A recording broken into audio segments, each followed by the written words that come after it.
Hey everyone, welcome back. Hope you're having a fantastic day so far. So tomorrow we have checks going out to certain beneficiaries of Social Security. So we are going to be covering who is going to be eligible to receive those payments.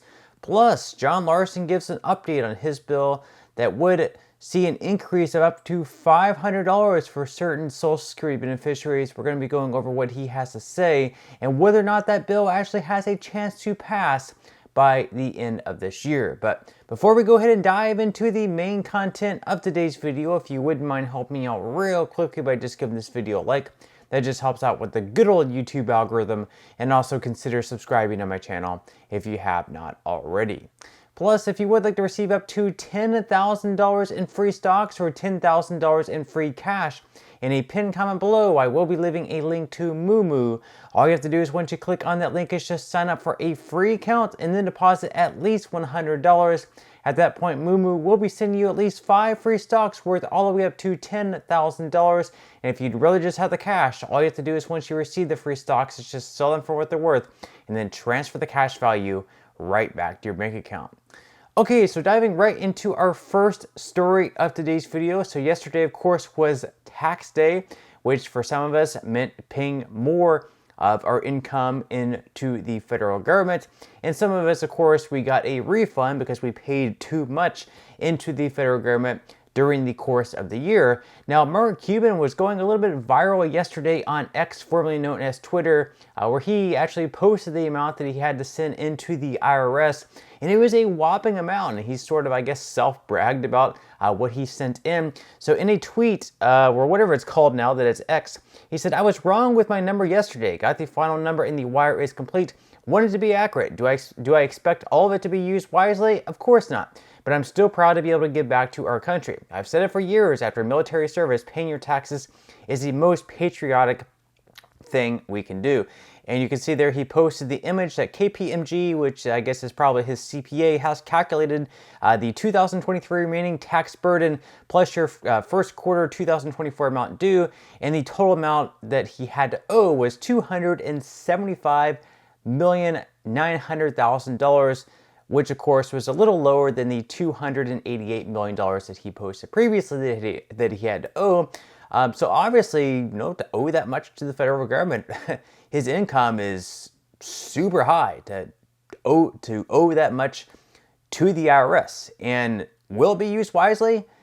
I would, really put a strong argument that I would rather trust Mark Cuban to use that money on different federal programs or whatever else than I would trust, anyone in our federal government, whether it be an elected official or anyone else, to use that money. And just for an example, Rand Paul, every single year, he posts a report of all the dumbest things that the federal government has spent money on. And we can probably total this up to the $275 billion that Mark Cuban has sent in, where pretty much all of this is going to be going to waste. So for example, last year we spent $1.1 billion towards the National Institute of Health, getting mice drunk, $3 million towards the National Institute of Health, watching steroid-injected hamsters fight, $689,222 studying how parrots make sexual advances, $2.3 million getting puppies high, injecting puppies with cocaine, and then of course we used COVID-19 money in Broward County, Florida, to construct a luxury hotel and spa. So however that had to do with COVID, making a hotel that's luxurious. Not sure exactly how that has anything to do with the pandemic. And then $2.488 million daydreaming of waste. The National Institute of Health spent $2.488 million to study whether monolingual or bilingual people daydreamed more often. $187,500 to verify whether or not kids love their pets or not. I think I could have personally spent a lot less than $187,000 to figure out whether or not kids love their pets. I don't think we had to spend that much money. I'm pretty sure you or I both could spend a lot less than that, and we would probably just pocket that money ourselves. So again, great, I guess great for Mark Cuban to make that much money, but I can't say that that money is going to be used all that wisely, and that's exactly why we are $33 trillion in debt as a country. and likely that's not going to go down anytime soon. Now, in some other news, of course, tomorrow there are going to be payments going out to certain beneficiaries of Social Security.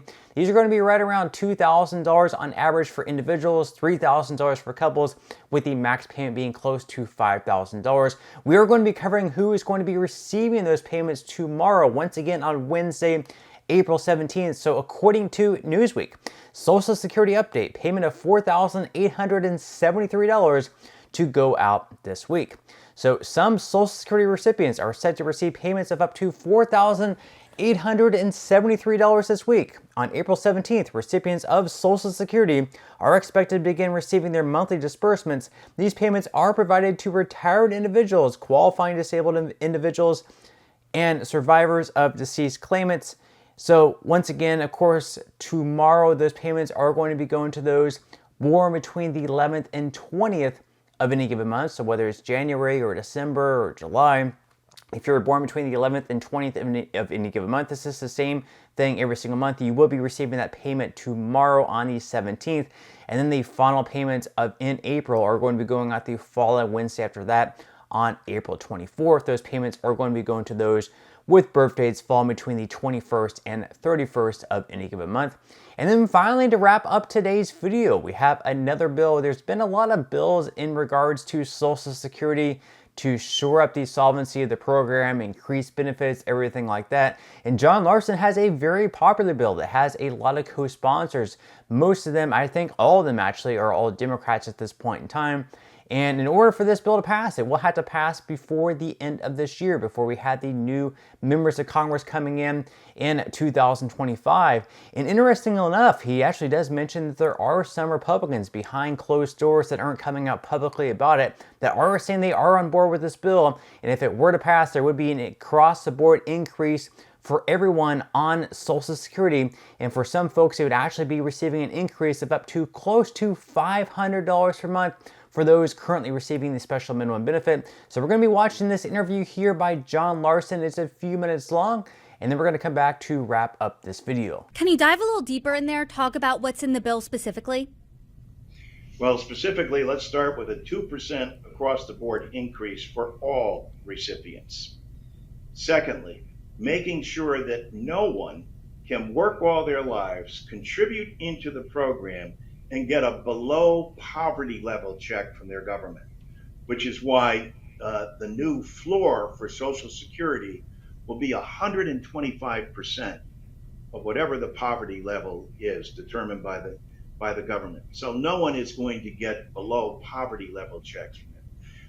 We also find that a number of people who continue to work out of necessity found themselves in a situation where their Social Security was being taxed. They've already paid taxes on that. That's double taxation. We repeal that and change that so that 23 million Americans will get a tax break because they won't be paying on that Social Security tax that they currently are under the law. We repeal weapon GPO, again, another program that was instituted during the 1983 so-called reforms, and that impacts not only teachers, but municipal employees, including firefighters and police and other municipal workers, et cetera, who have paid into the system, or husbands have paid into the system, or wives, and they're not able, under the way the law is currently written, to receive the Social Security benefits that they've paid into the system. So we're out to repeal that. There's a number of bills to do that, but again, our bill pays for that, citing that you don't want to damage the trust fund. We want to make the trust fund continually solvent, and so it has the ability to provide all these benefits and solvency well into the future. If you're incorporating those Republican suggestions in this act, have you gotten any Republican support for the Social Security 2100 Act publicly? Verbally, yes, but not publicly. Do you think that's going to happen?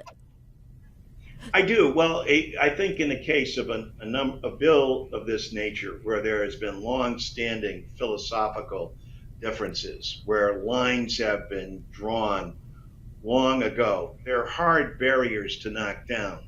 But in a vote on a bill, everyone looking at the card that I gave them, they're going to vote their interest and the interest of their constituents and their district. This is, probably the best economic development plan that we could do. And when members look at, on average, most districts get $200 million a month coming into their district for their constituents. And again, it's not rocket science. Where do they spend that money? They're not buying stock options with it, I can tell you that. So let me know in the comment section below, do you think this bill has any chance to pass whatsoever? What do you think about the bill in general? Leave your thoughts and comments below, but that's all we have for today's video. I certainly hope you enjoyed and found value out of it.